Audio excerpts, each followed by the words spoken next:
Alrighty, so when we're ready, I'm gonna go ahead and do it. Sure. So 3, 2, 1. Hello, this is Anthony Gergis's podcast.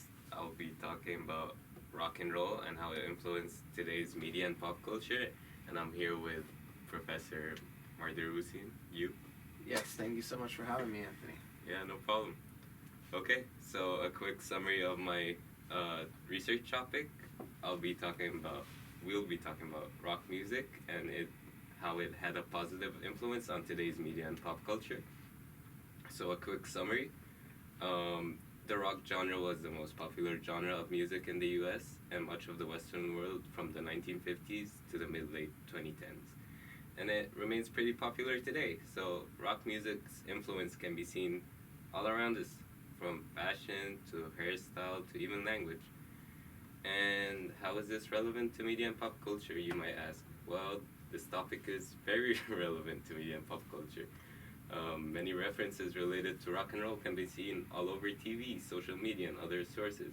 And music is one of the most common forms of pop culture. So, yeah. Okay. So how has rock music influenced society and popular culture? Well, rock music started in the 50s, and it was very significant on American society. It contributed to the social environment, helped the nations during some of its most trying moments. Racial boundaries have been destroyed by the music, and it has given individuals who may not otherwise have a voice a platform. It has also brought people from all walks of life together, and has been a great source of joy and happiness. Okay, so... And just to add on to that too, rock music gave a voice to many young people who weren't able to express themselves throughout the decades. Rock and roll obviously inspired many musical genres following, so we look at rap, pop, metal, and EDM, kind of branched out from rock and roll music.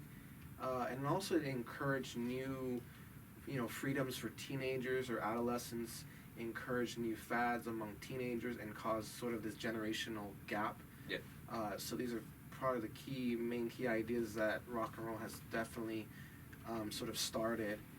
So let's definitely, do you want to talk about how it started sort of in the 50s? Sure.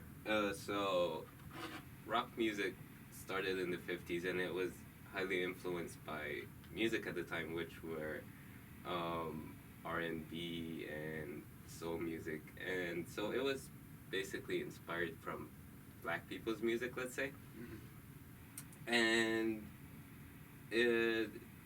swing, and it was inspired by a lot of music. So in the 50s, Elvis Presley, he was one of the pioneers of rock and roll. He basically was one of the people that started it, and he wasn't alone actually at the time. Many other artists were there that were actually, in rock music. You had Little Richard, Ray Charles, Chuck Berry, who were very big at the time, and they had their following, and it was a new thing, but it was big, yeah. Right? Yeah. And I think what made it big too is, of course, you mentioned Elvis Presley, right? The quote-unquote king of rock and roll, yeah. Right? One of the, very first pioneers of this kind of musical revolution. So some of the iconic hits that come to mind obviously is, Hound Dog is one of his big ones, and Heartbreak Hotel. Of course, there was so much controversy surrounding Elvis Presley because of the way he'd move his body, in a very sort of, he would sway his hips a lot, and kind of pretty much promote this sort of promiscuous behavior, to be, and it was very counterculture, right? That was not what, these adolescents were being taught to have mannerisms and to not move a certain way or act, in any sort of inappropriate way. But Elvis really pushed the boundaries of that. Yeah. And I think that's why it made him so popular, and then other artists like you're mentioning, Ray Charles and Little Richard and Chuck Berry, just sort of kind of carry that torch along with him as well. But definitely, the 50s was sort of kick-starting this whole musical like rock and roll revolution that was going on. And then that reminds me, so if we transition to the 1960s, right? Yeah. We had like significant influence by artists such as Bob Dylan. We had the Beatles in there that exploded onto the international scene in 1964. So it was kind of like that British invasion. Everyone knows of that because there were other bands similar to that. All the Rolling Stones, the Animals. I mean, there's so many of them. So a lot of these incorporated elements of rock and roll, but also like folk hits as well. And then eventually created like even more subgenres of like hard rock and like psychedelic music, which is a lot of what kind of the Beatles were sort of known for back in the day. Yeah. And especially in the 1960s, it was a time of a lot of social change going on. Of course, with the music really reflected that. So there was a lot of protest music that was created by the bands. These songs tended to shed light on some of the opinions and hatred toward the war in Vietnam, which was super, controversial at the time. At the same time, we had African American rhythm and blues music that also exploded from that as well during the 60s. So we hear like Motown, right? And from that we hear the Temptations, we hear Marvin Gaye and Aretha Franklin and others. So also creating that new sound along with that rock and roll. That most of them, like I said, were protesting like racial injustice and the war in Vietnam. So pretty much by the end of the 1960s, many artists focused less on commercial success and more on creating social change. And I think that's what was the driving factor for all of these bands and artists and musicians in the 60s. And then you want to talk about the 1970s, right? Sure. So the 70s, in my opinion, it was the best decade for rock music. You had all these great legends like Led Zeppelin, Pink Floyd, the Eagles, all these big legends, and they had these big songs like Stairway to Heaven and Hotel California, which are really beautiful songs. And the 70s also was a continuation of what happened in the 60s regarding the war in Vietnam.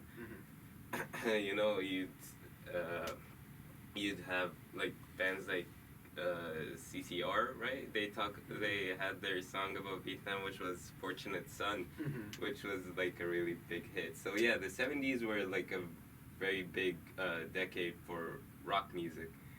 And not also rock music, it had like disco, which was the 70s is known for disco music, right? And you had all these rock bands like come up, and like the Stones, I believe, was in this at the 70s. It was like, and there was also AC/DC, which were Australian, by the way. And it was just like a very good decade for the music genre. And I think every decade since the 50s kept pushing that boundary line. Because, for example, you mentioned, Led Zeppelin. David Bowie was a big influence, especially in the 70s, because of the way he dressed, the way that he was very flamboyant on stage. He would use makeup. Speaking of that, Kiss was another big one of rock in the 70s. And they also, like you said, took like hard rock to a new level, and it was still part of this counterculture, basically telling society that you're trying to push these old norms or traditions on us and repress ourselves, but we're trying to express our opinions about what's happening politically, what's happening in our society, overseas, war, everything that was going on. So I think the 70s also, besides disco and other genres, really helped push that line too a little bit further. And also in the 70s, the music became more accessible and affordable because now fans were able to buy vinyl records, which recently became a whole new fad again. Like all of these these Gen Z kids nowadays are just into the vinyl records, or into the sort of the nostalgia of these times. So now I go to, there's a music store in Hollywood on Hollywood Boulevard called Amoeba Music, Mm-hmm. and they have nothing but vinyl records and the vinyl record, like the tapes and the recorders and stuff like that to listen to it. But this is kind of where that helped the popularity too, because now it was more accessible. More people can get their hands on these records and help share these messages that these artists or these musicians were trying to express. And remember, it gives them a platform, right? In our class, we learned about media, pop culture, digital rhetoric. How do we use our platforms to convey a certain type of rhetoric or argumentation, or how do we use our brand to manipulate the masses, right? So this was their version of that. Before social media, music was their social media, and I was their platform. That's how they did whatever it is that they wanted to do. And it was a new technology that came out of it. So definitely these 3 decades really helped push to rock and roll what we see now, but more of how expressive we can be with it, and how much, like I said, it's very counterculture. It was meant to push the boundaries a lot. And I know, rock and roll has had sort of threats throughout the years, with people accusing it of having detrimental consequences to society, degrading young people's morality and encouraging this hazardous behavior or conduct or juvenile like criminality. But I would argue in the end that the music itself was a commentary of where we were at the time, right? Even though people would claim that they might have promoted violence or drugs, really it was just promoting a sense of being able to live outside our bubble, and being expressive and voicing an opinion, which for a long time people didn't have. Which then reminds me, if we look at pop culture, what about in films, right? Yeah, and well, rock music was really big in films.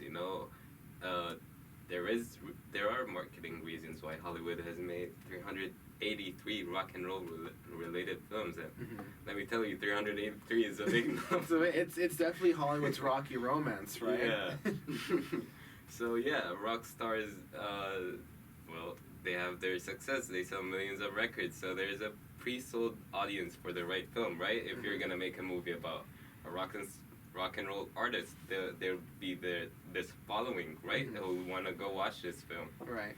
And there's also a good chance radio stations will play the artist's old recordings, right? Which means free advertising at this point. But there is a deeper motivation too, right? These people who make these movies, they really like rock music. They like these rock legends. They idolize them, and that was that demonstrates the impact that rock and roll has had, not only on culture, on people, even in movies, right? You go and watch a movie about there were a couple movies in the past few years about rock legends. There was this movie about Queen, precisely. It was called Bohemian Rhapsody. It was more about Freddie Mercury's life, right? There was this movie that came after it. It was called Rocket Man. It was about Elton John, right? And then we saw Elvis, which is about Elvis Presley, which proves the point of these legends from the 50s, 60s, and 70s. These decades are still relevant today. Yeah. And your point about the music still being on the radio, I think one of the biggest things that's happening are not only are TVs and movies playing these classic rock hits and these bands, but what about the social media trends, right? You have your Instagrams, you have your TikTok. I think TikTok is one of the biggest platforms for spreading, a lot of culture and music that none of these kids really knew about, right? These Gen Zers nowadays, if you go on TikTok and you hear a Led Zeppelin song, right? You hear the Beatles, that's a big platform for these musicians and these artists, and especially rock and roll as a genre, still become relevant. And then by circulating that and reposting it and sharing it, it's still within the mainstream media. And I think TikTok has done a big sort of justice to that and keeping it around.